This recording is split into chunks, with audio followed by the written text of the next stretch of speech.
the conversation between the man and the woman and answer the questions. First, you have some time to look at questions 1 to 4.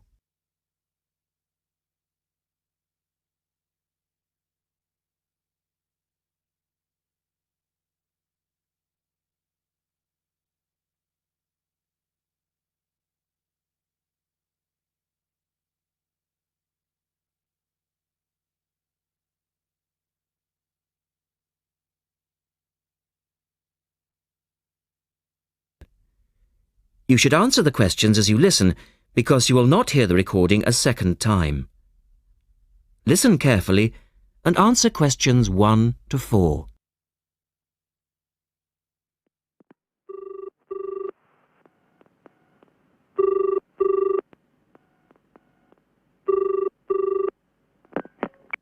Good morning, University Language Centre. How can I help you? I'm interested in doing a language course. I did Mandarin last year and now I'd like to do Japanese. Can you give me some information about what courses are available at your centre and when they start, that sort of thing? Yes, certainly. Well, we actually offer a number of courses in Japanese at different levels. Are you looking for full-time or part-time? Oh, I couldn't manage full-time as I work every day, but evenings would be fine and certainly preferable to weekends. Well, we don't offer courses at the weekend anyway, but let me run through your options. We have a 12-week intensive course, 3 hours, 3 nights a week. That's our crash course, or an 8-month course, 2 nights a week. I think the crash course would suit me best, as I'll be leaving for Japan in 6 months' time. Are you a beginner? Not a complete beginner, no. Well, we offer the courses at 3 levels: beginners, lower intermediate and upper intermediate, though we don't always run them all. It depends very much on demand. I'd probably be at the lower intermediate level, as I did some Japanese at school, but that was ages ago. Right. Well, the next Level 2 course begins on Monday the 12th of September. There are still some places on that one. Otherwise, you'd have to wait until January or March. No, I'd prefer the next course. The woman asks the man for some details about himself. Look at questions 5 to 10.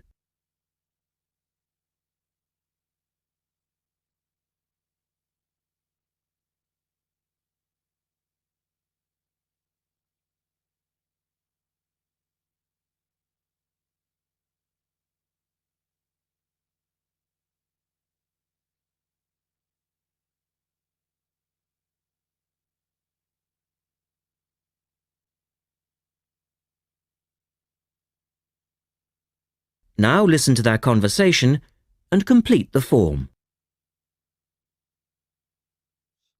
Right. Can I get some details from you then, so I can send you some information? Sure. What's your name? A family name first. Haggerty. Richard. Hagarty? No, Hagerty. Oh, okay. And your address, Richard? Well, perhaps you could email it to me. Right. What's your email address?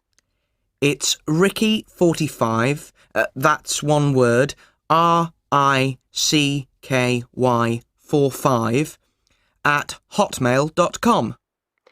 And I just need some other information for our statistics. This helps us offer the best possible courses and draw up a profile of our students. Fine.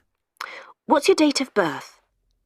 I was born on the 29th of February, 1980. 1980? So you're a leap year baby. That's unusual. Yes, it is. And just 1 or 2 other questions for our market research, if you don't mind. No, that's fine. What are your main reasons for studying Japanese? Business, travel, or general interest? My company's sending me to Japan for 2 years. All right, I'll put down business. And do you have any specific needs? Will there be an emphasis on written language?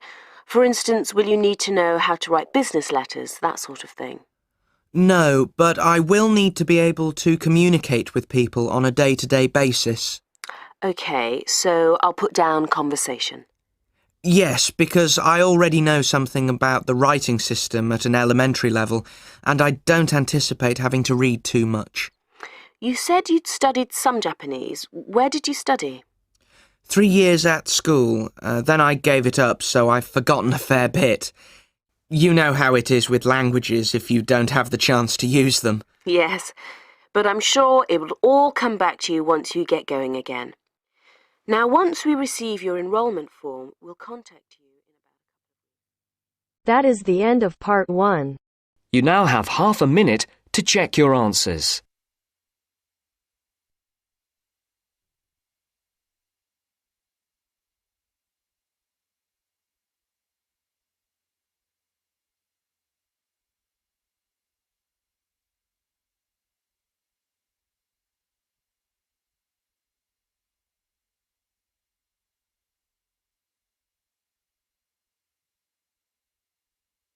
Now turns to part 2. Part 2. You will hear a reporter talking on the radio about an artist's exhibition. Look at questions 11 to 18.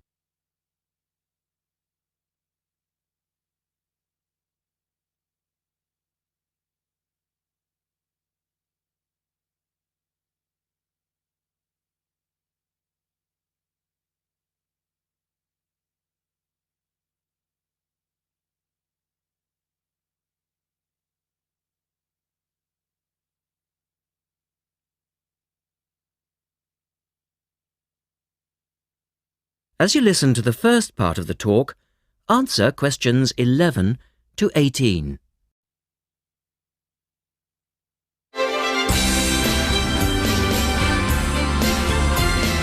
And now for some information on local events and activities. A couple of announcements for art lovers and budding artists alike. First, a new collection of artwork is going on show to the public next month in the form of an artist's exhibition.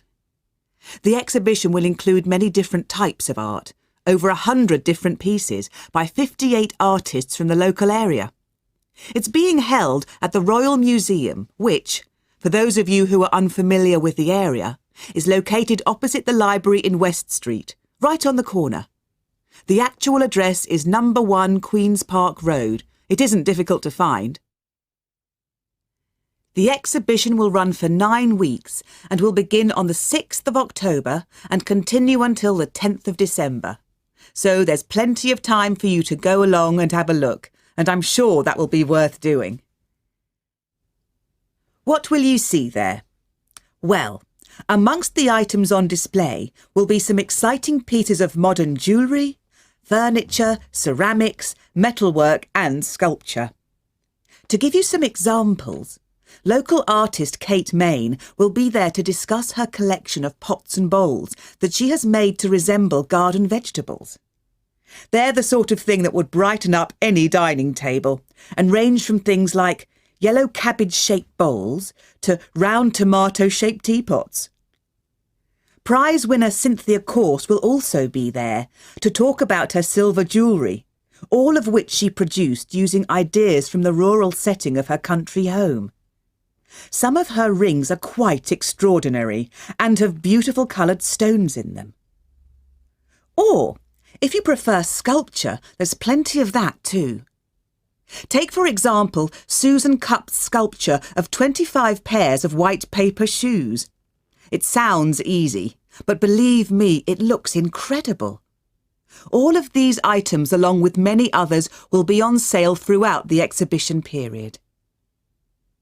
As part of the exhibition, there will be a series of demonstrations called Face to Face, which will take place every Sunday afternoon during the exhibition, and these will provide an opportunity for you to meet the artists.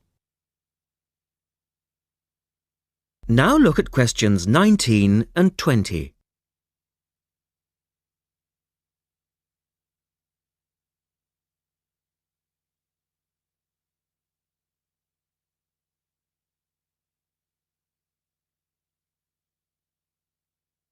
As the talk continues, answer questions 19 and 20. The second set of activities are for those who would prefer to indulge in some artwork themselves. The Artists' Conservatory are holding a series of courses over the autumn period. The courses cover all media and include subjects such as Chinese brush painting, pencil drawing and silk painting. All the tutors are experienced artists. Course sizes are kept to a minimum of 15, and there will be plenty of individual assistance. All the sessions offer excellent value for money and the opportunity to relax in a delightful rural setting. Fees are very reasonable and include the use of an excellent studio and access to the art shop, which you will find sells everything from paper to CDs. And they also include the provision of all materials. For more information on dates, cost and availability, you should get in touch with the programme coordinator on 4592 839 584 or go direct to the website, which you will find is... That is the end of part 2. You now have half a minute to check your answers.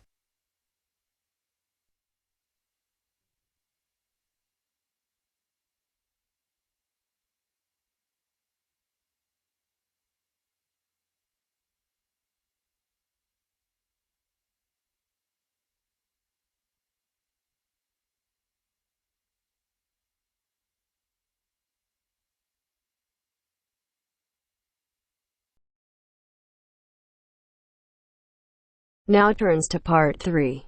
Part 3. You are going to hear a conversation between Anne and Marcia.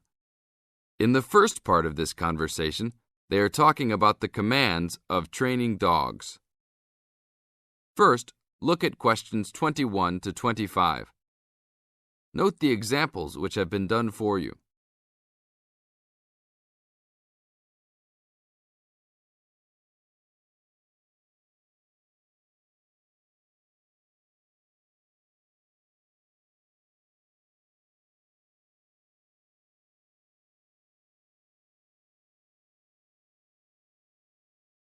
Now listen to the first part of the conversation and answer questions 21 to 25. Complete the table showing different commands for different forms of dog training. So that research paper we have to do next, the one about how are different styles of training dogs, how do you think you'll approach writing it? You know, I've been thinking about it. I feel that the best way to write it is to divide the paper into 2 main parts. In the first part, we'd be analysing some examples of each style of training dogs. Right, what the styles are. After that we can talk about how each style can be used so that the dogs learn something different from each one. Indeed.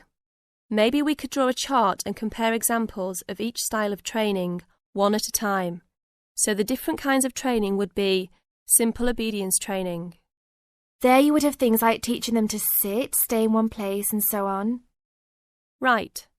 So included in here would be simple audio commands like speak. Yes, basic commands are just spoken words, aren't they?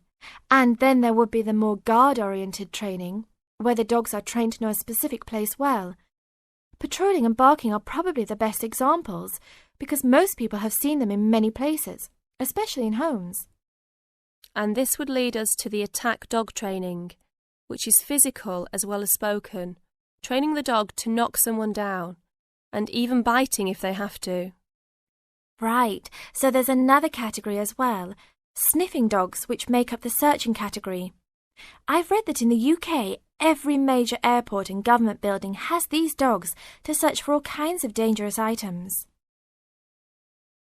In the second part of the conversation, Anne and Marcia talk about all kinds of training and what kind of dogs they are suitable to. Look at questions 26 to 30.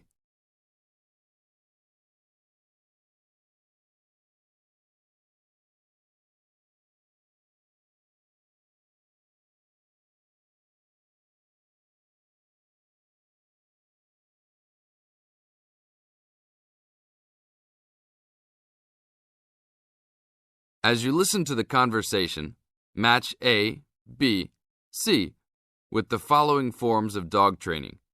One has been done as an example for you. Listen carefully and answer questions 26 to 30. I can believe that. Well, we have a good list to build on. We're finally getting started now, so let's try to figure out when each type of dog training should be used. I guess we can start by trying to figure out the best situation for each type of dog training. What do you mean? What I mean is whether each type of training should be used with different kinds of dogs. We could use basic obedience training, for example, and ask whether it's more useful for a small dog, a medium-sized dog, and so on. In this case, I'd say obedience training is best with small dogs, because they tend to get excited easily, and this will help keep them out of trouble. OK, that makes sense. Then let's look at physical training. Even though some people think it's ideal for every breed of dog, I think it's better suited to the larger kinds. Small dogs usually just aren't smart enough to understand the physical commands, and they can even get hurt from them. The specialised sniffing training is the same. I think they're better with the more intelligent breeds of dogs, and they're hardly ever useful with really small dogs.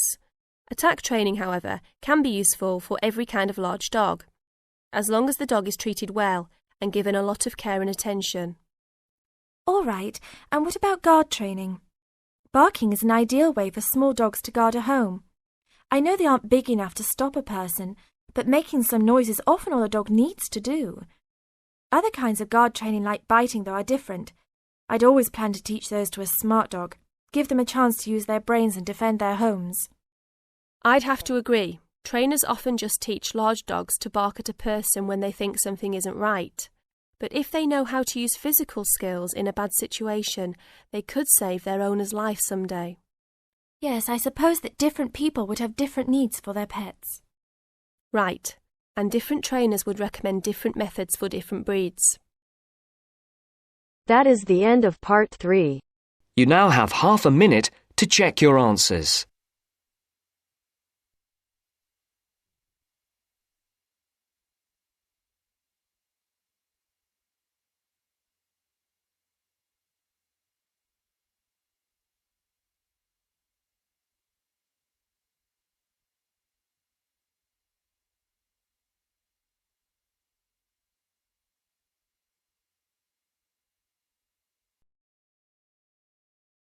Now turns to part 4. Part 4. You will hear a talk from a member of the Conservation Society talking about green cleaning. First, you have some time to look at questions 31 to 34.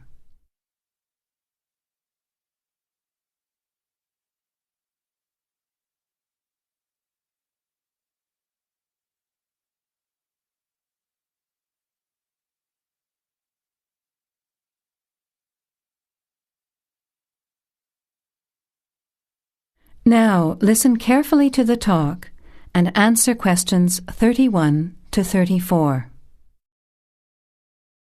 Good morning, everyone. It's a pleasure to be here as a representative of the Conservation Society to talk to you about green cleaning.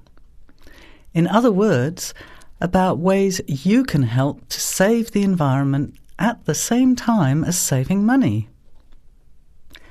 I'll start with saving money, as we're all interested in that, especially students who are living on a tight budget. Probably none of you has sat down and calculated how much you spend on cleaning products each year, everything from dishwashing detergent, window cleaners and so on, through to shampoos and conditioners for your hair, and then those disasters, products to get stains out of carpets or to rescue burnt saucepans. I can see some nods of agreement. Even if you don't spend a lot of time on housework, you'd end up spending quite a lot of money over a period of time, wouldn't you? We can save money on products and also use products which are cheap, biodegradable and harmless to the environment. These I will call green products. Unfortunately, most cleaning products on sale commercially are none of these, and many of our waterways and oceans are polluted with bleach, dioxins, phosphates, and artificial colourings and perfumes. Also, think how many plastic bottles each household throws away over a year. They'll still be around in landfill when you are grandparents. So we often feel there's nothing we can do to make a difference, but we can. The actual recipes are on handouts you can take at the end of the talk. The sorts of ingredients I'm referring to are things like bicarbonate of soda, eucalyptus oil, ammonia, vinegar, lemons, pure soap. Lastly, many people find they are allergic to modern products. So for all you asthma sufferers, keep listening. Nothing in these recipes should cause you any problems. An end to itching and wheezing. Now you have some time to look at questions 35 to 40.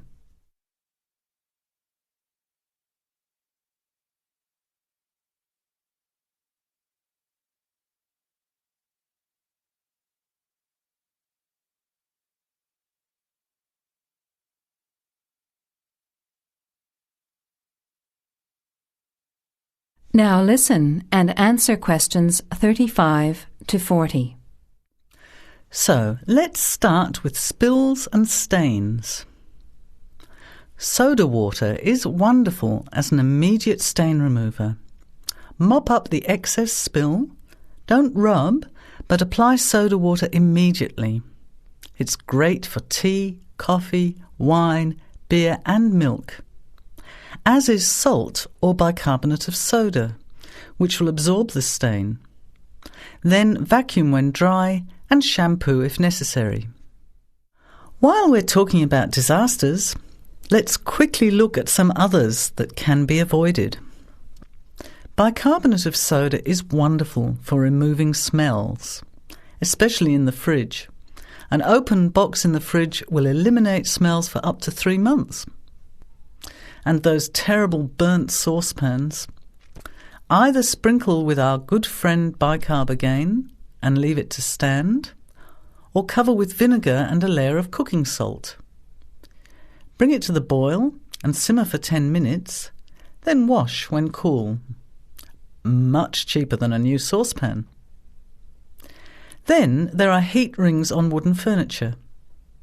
Simply rub with a mixture of salt and olive oil, or for scratched furniture, use olive oil and vinegar. Now, let's look at general cleaning. First, the floors. If your floor covering is made of slate, cork or ceramic tiles or lino, it probably only needs a mop or a scrub with vinegar in a bucket of water. Carpets can be shampooed using a combination of pure soap, washing soda, cloudy ammonia and some boiling water. You put a small amount of this mixture onto the mark on the carpet, rub with a cloth until it lathers, and then wipe off the excess. A smelly carpet can be deodorized by sprinkling bicarbonate of soda on the surface, leaving overnight, and vacuuming off the next day. Cleaning in the kitchen, bathroom and toilet is the next section. That is the end of part 4. You now have half a minute to check your answers.